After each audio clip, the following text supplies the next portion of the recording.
Hello दोस्तों, कैसे हो? आपका स्वागत है तिरपान स्टडी सेंटर में। आज जो हम करने जा रहे हैं सोशोलॉजी का टॉपिक। आज जो सोशोलॉजी के टॉपिक करेंगे वो कई मायने में बहुत इंपॉर्टेंट है। तो चलिए देखते हैं हमारा आज टॉपिक क्या है। नगरीय समाज। नगरीय समाज कई मायने में बहुत ही इम्पोर्टेंट है, क्योंकि हमें पता है कि हम आज भी नगर में निवास कर रहे हैं और कई व्यक्ति जो है नगर में रहते हैं। तो नगर की विशेषता जानना आपके लिए अत्यंत महत्वपूर्ण भी रहेगा। कहते हैं नगरीय समाज में कस्बे, शहर और महानगर आते हैं और इनकी विशेष जीवन पद्धति होती है। और नगरीय समाज में जनसंख्या घनत्व अधिक होता है। अधिकतर लोग ऐसे धंधे में लगे होते हैं जो कृषि एवं पशुपालन को नहीं होता है, यानी वो पशुपालन और कृषि नहीं करते हैं। ग्रामीण समाज में ये सारे चीज़ें हुआ करती थी, लेकिन नगरीय समाज में ये सब चीज़ों को देखने को नहीं मिलेगा, क्योंकि यहाँ पर जो है बड़े बड़े उद्योग लगाए गए हैं, बड़े बड़े फैक्ट्री बनाए गए हैं, बड़े बड़े ऑफिस है, बैंक है। तो इसलिए शहर जो है इन चीज़ों के लिए जाना जाता है। लेकिन कृषि पद्धति जो है यहाँ पर ना के समान है और पशुपालन भी ना ही के समान ही है। इन क्षेत्रों में निश्चित परिस्थितियां और विभिन्न संस्कृति की विशाल संस्कृति बनती है और पाई जाती है। आप देख सकते हो कि ग्रामीण समाज में कोई अगर एक बिल्डिंग है तो उसमें हर तरह के जो है सामाजिक को मान्यता रखने वाले व्यक्ति आपको मिल जाएंगे, यानी हर तरह के जाति जो है आपको मिल जाएंगे। तो ये बहुत बड़ी बात आती है। देखा जाए तो नगरीय समाज की अब क्या विशेषता है और नगरीय समाज की जो है कुछ विशेषता है जिसके विषय में हम यहाँ पर अब चर्चा करेंगे। नगरीय समाज की विशेषता क्या है, देखिए। इसके अंतर्गत आता है शहर व कस्बे में ग्रामीण समाज की अपेक्षा अधिक जनसंख्या घनत्व होती है। तो ये तो आपको भी पता है कि लोगों को जहाँ सुविधा मिलती है लोग वहाँ रहना अत्यधिक पसंद करते हैं। कहते हैं जहाँ पर गांव में सुविधाओं की कमी है, समस्याएं हैं, वहीं जो है शहरों में इन समस्याओं को दूर किया है। कहते हैं आपको जो है स्कूल, कॉलेज, अस्पताल, खान पीन के मार्केट, ये सारे चीज़ें आपको जो है कुछ कदमों की दूरी पे मिल जाता है। तो देखा जाए तो शहर व कस्बे में ग्रामीण क्षेत्र की अपेक्षा अधिक जनसंख्या घनत्व इसी कारण बन गया है। यानी जनसंख्या घनत्व होने के कारण सबसे बड़ा है कि यहाँ पर सुविधाओं की व्यवस्था की गई है। शहरी क्षेत्र में संस्कृति विविधता और अधिक होती है, यानी यहाँ पर देखा जाए तो शहरी क्षेत्र में जो है संस्कृति का विविधता काफ़ी देखने को मिल सकता है। इसका कारण यही है कि विभिन्न संस्कृतियों के लोग शहर और कस्बों में रोजगार, शिक्षा, चिकित्सा, स्वास्थ्य के लिए आते हैं। इसलिए यहाँ पर हर तरह की संस्कृति आपको देखने को मिल सकता है और ये लोग जो है कई मायने में यहाँ पर आके बस भी जाते हैं, चाहे वो रोजगार के तरफ से आए हों या शिक्षा के लिए आए हों या चिकित्सा के लिए आए हों। जहाँ पर जिनका कंडीशन मिलता है वो वहीं पर बस जाना ही पसंद करते हैं। शहरों का पर्यावरण प्राकृतिक नहीं होता, यानी यहाँ देखा जाए तो प्राकृतिक जो होती है बिल्कुल ही दूषित होती है। ग्रामीण क्षेत्र में देखा जाए तो वहाँ प्राकृतिक जो है आज भी शुद्ध है, लेकिन शहरी क्षेत्र में जो है प्राकृतिक बिल्कुल ही तहस नहस हो गया है। ये पर्यावरण मनुष्य द्वारा बनाया गया विशेष पर्यावरण होता है। नगरीय क्षेत्र में व्यवसाय मुख्य रूप से गैर कृषि धंधे जैसे व्यापार, वर्णित प्रशासन आदि पर निर्भर होता है। यानी कहते हैं अगर शहरों में देखा जाए तो यहाँ कृषि के धंधा नहीं होता है और यहाँ पर होता है तो व्यापार होता है, वजनी होता है, प्रशासन आदि चीज़ें चलाई जाती है, जो कि बहुत काफ़ी इंपॉर्टेंट बात है। कहते हैं अगर शहरी क्षेत्र में अधिक सामाजिक गतिशीलता होती है, यानी यहाँ पर देखा जाए तो इस क्षेत्रों में अधिक सामाजिक गतिशीलता आपको देखने को मिल जाता है। अर्थात यहाँ लोग विभिन्न वर्गों में पाए जाते हैं और उनका जो है आधार आर्थिक ही होता है। यानी यहाँ पर जो है अलग विभिन्न विभिन्न प्रकार के लोग रहते हैं और उनका जो है मुख्य आधार कृषि को न होके आर्थिक ही होती है। कहते हैं शहरी क्षेत्र में जो है सामाजिक नियंत्रण अदालत, पुलिस व अन्य जो है प्रशासनिक संस्थाएं द्वारा होती है। यानी यहाँ पर देखा जाए तो सामाजिक सारे नियंत्रण जो होती है, चाहे वो अदालत हो, पुलिस हो, चाहे अन्य प्रशासनिक संस्थाएं हो, इसके द्वारा जो है यहाँ पर सामाजिक नियंत्रण होता है। कहते हैं शहरी क्षेत्र में लोगों के बीच में अंतःक्रियाएं द्वितीयक संपर्क द्वारा होता है। यानी यहाँ पर प्राथमिक संपर्क द्वारा नहीं होता है, द्वितीयक संपर्क द्वारा जो होता है लोगों का आपस में अंतःक्रियाएं होती है। कहते हैं प्राथमिक संपर्क द्वारा, ये देखिए यहाँ पर अगर देखा जाए तो प्राथमिक संपर्क जो है इनमें कहीं पाई नहीं जाती है, यानी इनमें द्वितीय संपर्क द्वारा ही होता है, ना कि प्राथमिक संपर्क द्वारा। यानी प्राथमिक संपर्क इनमें होती ही नहीं है। इसका अर्थ यही है कि लोग जो है पारंपरिक संबंध नहीं रख सकते हैं। तो पारंपरिक संबंध जो होती है गाँव में ही आपको देखने को मिल सकता है। शहर में लोग शहरी जिंदगी बिताते हैं, अर्थात लोगों में औपचारिक अंतक्रियाएं, अवैश्विकत्व व्यवहार और गैर नातेदारी संबंध, संस्कृति दिखावा होता है। यानी यहाँ पर सिर्फ वो दिखावा करते हैं, एक्चुअली में उनका वास्तविक उनसे कोई संबंध नहीं होता।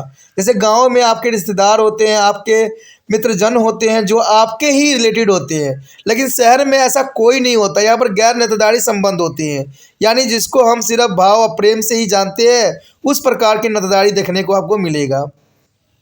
उनके अवकाश का समय क्लब, बाग बगीचा, जो है उपहार गृह, सिनेमा, होटल आदि हो सकते हैं। तो ये काफ़ी इंपॉर्टेंट बात यहाँ पर आता है। कहते हैं शहरी आर्थिक संगठन बाजार और मौद्रिक अर्थव्यवस्था पर काफ़ी निर्भर रहता है, यानी शहरी आर्थिक संगठन बाजार और मौद्रिक अर्थव्यवस्था पर काफ़ी निर्भर रहता है। कहते हैं नगरीय सुविधाएं जैसे कि सड़क, बिजली, पानी, संचार, बाग, होटल, सिनेमा आदि शहरी क्षेत्र में ही पाए जाते हैं। यानी देखा जाए तो जो है नगरीय क्षेत्र में सभी चीज़ों की सुविधाएं जो है सुचारू रूप से उपलब्ध होता है। यहाँ पर देखोगे तो सड़क जो होगा कहते हैं बहुत ही अच्छा रूप रंग का होगा, बिजली की भी व्यवस्था अच्छी खासी होगी और पानी की व्यवस्था भी अच्छी खासी होगी। इवन कि संचार का माध्यम, बाग, होटल, सिनेमा आदि जो है कई एक ही शहर में कई जगह मिल सकते हैं। तो ये सारी सुविधाएं होने के कारण जो है नगरीय समाज काफ़ी विस्तृत है और लोगों के लिए पसंदता काफ़ी होती, तभी तो यहाँ पर जनसंख्या जो होती है इसकी घनत्व अधिक होती है। तो ये बहुत बड़ी बात है। शहरी समाजों की विशेषता जो है गुमनामी है, यानी यहाँ गुमनामी लोग जीवन व्यतीत करते हैं, जिसके बारे में कोई किसी को कुछ भी पता नहीं होता है। जैसे गांव में लोग सबको जानते हैं वैसे ही शहर में नहीं, यानी गांव में आप हर एक व्यक्ति के बारे में जो है पूरी डिटेल रखते हो, लेकिन शहरों में यहाँ पर दूसरे के लिए जो है इन्फॉर्मेशन रखना संभव ही नहीं है। इवन कि अगर आप कहीं शहर में रहते हो तो आपके पड़ोस में रहने वाले व्यक्ति का नाम तक भी आपको जो है पता नहीं होगा। तो गांव में इन सब बातों के लिए बहुत ही अलग स्थान होता है। गांव में हर व्यक्ति एक दूसरे को जानता है, इसलिए इसको प्राथमिक क्षेत्र कहा जाता है, और शहर में कहते हैं एक दूसरे को कोई नहीं जानता, इसलिए इसको द्वितीय क्षेत्र के अंतर्गत आता है। उसके पश्चात हमारे समक्ष आता है नगरीय सामाजिक समस्याएं। देखिए नगर की अपनी एक समस्याएं होती है जिसको जानना आपके लिए अत्यंत महत्वपूर्ण रहेगा। कहते हैं शहरी सामाजिक कई सामाजिक समस्याएं होती है, जैसे कि भीड़ भाड़ से लगी हुई जनसंख्या, गंदी बस्तियां, अपराध, स्रोत एवं सुविधाओं का बहुत बड़ा अभाव जैसे कि पानी और बिजली। कुछ समस्याएं शहरों में जो है गुमनामी के कारण भी होता है। इन शहरों में व्यवस्था संबंध रखने की नहीं मिलते हैं, इस कारण शहरों में जो है तनाव सदैव रहता है। देखा जाए तो शहरों में जो है मानसिक बीमारियां अत्यधिक होते हैं। सभी लोग गाँवों से शहरों की ओर दौड़ते चले जा रहे हैं। शहरों में बेरोजगारी अधिक होती है। जब शहर में रोजगार नहीं मिलता है तो गांव में जो है आदमी शहर में धकेल दिया जाता है। तो कहते हैं ये बहुत बड़ी बात है। कहते हैं जब शहर में रोजगार नहीं मिलता है तो गांव की तरफ फिर से वो चले जाते हैं। तो ये बहुत बड़ी समस्या आ जाती है। कहते हैं तब यह स्थिति बड़ी निराशाजनक बन जाती है, क्योंकि इसमें कोई दो राय नहीं है। अगर कोई भी क्षेत्र में अगर हम बदलाव करते हैं तो इसका सबसे अधिक प्रभाव जो होता है आम लोगों में ही मिलता है। अगर कहते हैं आज जो है शहरों की समस्या इसलिए बढ़ती चली जा रही है क्योंकि लोग जो है गांव से शहर की तरफ पलायन कर रहे हैं। इनकी माइग्रेशन के कारण ही ये लोग जो है काफ़ी यहाँ पर जो है अलग रूप रंग बना दिया है शहरों को। यहाँ पर जो है भागम भाग अधिक पाई जाती है। देखा जाए तो धकेलने वाली स्थिति का मतलब यही होता है कि गांव में रोजगार न होने से बेरोजगारी की अवस्था जो है ग्रामवासियों को नौकरियों की तलाश में शहर की ओर धकेल देता है। यानी धकेलने का अर्थ यही होता है दोस्तों कि अगर मान लीजिए आप गांव में हो, अगर गांव में आपको सुचारू रूप से हर चीज़ नहीं मिल पाता है, नहीं जीवनचर्या चल पाता है, तो आप क्या करोगे? शहर की तरफ ही अपना पलायन करोगे जहां पर आपको सुख सुविधाएं सभी मिलेगा।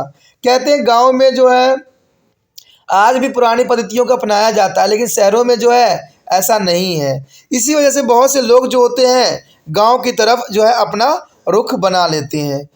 कहते हैं अगर देखा जाए तो खिंचने की स्थिति का आशय यही होता है कि ग्रामवासियों को उनके शहरों से बसे हुए निकट के संबंधी लोग उन्हें काम दिलाने के लिए शहरों में आमंत्रित भी करते हैं, बुला लेते हैं, अथवा यह कहे कि खींच लेते हैं। आपने देखा भी होगा कि आपके क्षेत्र के कोई व्यक्ति अगर शहर में गया होगा तो उसके बाद एक व्यक्ति को जो है बुला लेता है, और जिसकी वजह से सारे के सारे जो होते हैं शहरों में निवास कर जाती हैं। इसमें कोई दो राय नहीं है। आपके भी क्षेत्र में देखा होगा आपने कि कोई अगर विदेश भी जा रहा है, अगर एक बार कोई व्यक्ति चला जाए तो अपने साथ कई व्यक्तियों को जो है साथ में लेके जाता है। जैसे कि आपने देखा भी होगा कि जब भारत में वास्को डी गामा आया था तो वो पहला व्यक्ति था जो भारत में खोज भी किया था। और इसने जब पहली बार आया तो यहाँ पर बहुत सारे मसाला लेकर आपस गया भी, और जब वहाँ पर वो गया वो मसाले काफ़ी उसकी 4 गुनी जो है मुनाफा हुआ, तो वो अपने साथ जो है हज़ारों की संख्या में जो है वहाँ से लोग को लेके आया। और कई लोग तो यहाँ की प्राकृतिक देख के, भारत की प्रकृति देख के यहीं पे बस गए और यहीं पे जो है रोजगार के अपने जो है बना लिए। तो ये सारी बातें एक आम हो जाती है और आम संबंध स्थापित करती है, तो इसमें कोई दो राय नहीं है। फिर भी इसके अलावा नगरीय जीवन का मनोरंजन और आकर्षण पहलू भी लोगों को शहरों की ओर खींचता है। देखा जाए तो आज जो है शहर काफ़ी मॉडर्नाइज हो गई है और ग्रामीण जो है पिछड़ापन के ही चपेट में है। इसलिए लोग जो है आज के समय में मनोरंजन आकर्षण के पहलू को देखते हुए शहर में निवास करना उचित मानते हैं। गाँव से शहरों में जो है विस्थापित होने पर लोगों के शहरों में रहने के लिए सम्मानजनक आवास उपलब्ध नहीं हो पाते हैं। यानी बात अगर हम यहाँ पर करें तो गांव में जो है विस्थापित होने पर जो है लोगों को शहरों में रहने के लिए सम्मानजनक आवास उपलब्ध नहीं होते हैं। इसमें कोई दो राय नहीं है। कहते हैं गाँव में जहाँ पर आपके बड़े बड़े घर होंगे, शहरों में जो है आपको उतना बड़ा आवास नहीं मिलेगा, क्योंकि शहर बहुत छोटा होता है और लोगों की जनसंख्या जो होता है अधिक होती है। सामान्यतः वो लोग शहरों की बाहरी सीमा में सामूहिक आवास बनाकर रहना शुरू कर देते हैं, जिसे झुग्गी झोपड़ी के नाम से भी जाना जाता है। तो शहरों में आप देख सकते हो कि झुग्गी झोपड़ी की संख्या अत्यधिक होती है। ये सामूहिक आवास गंदी बस्तियां अथवा स्लम के जो है स्वरूप धारण कर लेते हैं। आप देख सकते हो कि मुंबई जैसे शहर में कहते धारावाही जो है बहुत बड़ी जो है स्लम एरिया है। कहते इतनी बड़ी स्लम एरिया विश्व में कहीं भी नहीं है। तो ये बहुत बड़ी विडंबना है कि कहते हैं जहाँ भी लोग जाते हैं अपने लिए घर व्यवस्था जो है स्लम के रूप में बना लेते हैं। कालांतर में इन बस्तियों की दशाएं बद से बदतर होती चली जा रही है और इसमें कोई दो राय नहीं कि बस्तियां जो होती है वहाँ पर न तो पानी की सुविधा होती है, न नल की सुविधा होती है, न सीवेज की सुविधा होती है, और ये क्षेत्र जो होती है काफ़ी दूषित होती है और यहाँ पर जो है बीमारी का भी प्रकोप बढ़ने की चांसेस सदैव बनी रहती है। तो ये सारी जो है समस्याएं इनको जो है इन क्षेत्रों में देखने को मिल सकता है। तो इसके कारण कहते हैं कि कालांतर में इस बस्तियों की दशाएं बद के बेहतर होती थी और शहरों में होने वाले अपराधों की संख्या बहुत ऊंची भी है। और दूसरी बहुत बड़ी समस्या जो है यहाँ पर अपराध, क्योंकि शहर में आपको पता है कि अगर सारे लोग गांव से जो है शहर की तरफ प्रस्थान कर जाएंगे तो यहाँ पर जॉब तो उनको मिलेगी नहीं। अगर जॉब नहीं मिलेगी तो वो अपना जीवन यापन करने के लिए, पेट भरने के लिए चोरी डकैती भी करेंगे। तो इस तरह से जो है शहरी क्षेत्र में जो है अपराध की समस्या भी बहुत जो है अपना सर उठा रखा है, जिसकी वजह से बहुत तरह की समस्याएं आती है। पर मुख्य रूप से शहरों में ऐसे बेरोजगारी के कारण नवयुवकों में जो है व्याप्त निराशा एवं कठोर जनसंख्या के साधन के कारण भी होता है। तो इसमें कोई दो राय नहीं है। अगर ऐसा नहीं उनको रोजगार मिलता है तो नवयुवक जो होते हैं काफ़ी निराश हो जाते हैं, हताश हो जाते हैं, और इस हताशा के चक्कर में वो क्या करते हैं, अपराध को ही अपना जीवन यापन के जो है सूत्र मान लेते हैं। तो इसलिए देखा जाए तो गांव के क्षेत्र में ये बहुत बड़ी समस्या है कि यहाँ पर चोरी डकैती बलात्कार ये सारी जो है घटनाएं एक आम बात बन गई है, जो कि प्रशासन से भी नियंत्रण नहीं हो पाता है। तो ये बहुत बड़ी समस्या जो है नगरीय क्षेत्र के लिए आती है। तो इसी के साथ हमारा जो ये चैप्टर था ये ख़त्म हो जाता है। ये चैप्टर जो था नगरीय, ठीक है, और ग्रामीण और जो है आपका आदिवासी समाज के ऊपर विस्तार पूर्वक वर्णन था, विशेषताएं थी, समस्याएं था। तो ये जानना आपके लिए अत्यंत महत्वपूर्ण रहेगा। अगला चैप्टर जो है हमारा अत्यंत महत्वपूर्ण है, तो अगला चैप्टर आप देखना मत भूलिएगा। अगला चैप्टर में जो है हम मिलेंगे, लेकिन आपको पता है कि अगर आप पहली बार वीडियो देख रहे थे तो चैनल को सब्सक्राइब जरूर कर लीजिए। सब्सक्राइब अगर आप नहीं करोगे तो आपको जो है अगला वीडियो शायद प्राप्त भी न हो, क्योंकि आपको पता है अगर बाद में आप रिसर्च भी करने की कोशिश करो तो शायद आपको प्राप्त न हो। क्योंकि देखिए दोस्तों, मैं ये नहीं कह रहा हूँ कि यहाँ पर वीडियो की कमी नहीं है। अगर आप रिसर्च करोगे इसी नाम से, ठीक है, टॉपिक के नाम से ही रिसर्च करोगे तो आपको इस पे बहुत सारे वीडियो प्राप्त हो जाएगा। लेकिन कहते हैं अगर मेरे समझाया हुआ समझ अगर आपको आता है तो आप ज़रूर मेरे ही वीडियो तलाश करोगे, लेकिन अगर आप मेरा वीडियो नहीं मिलेगा तो आप हताश हो जाओगे।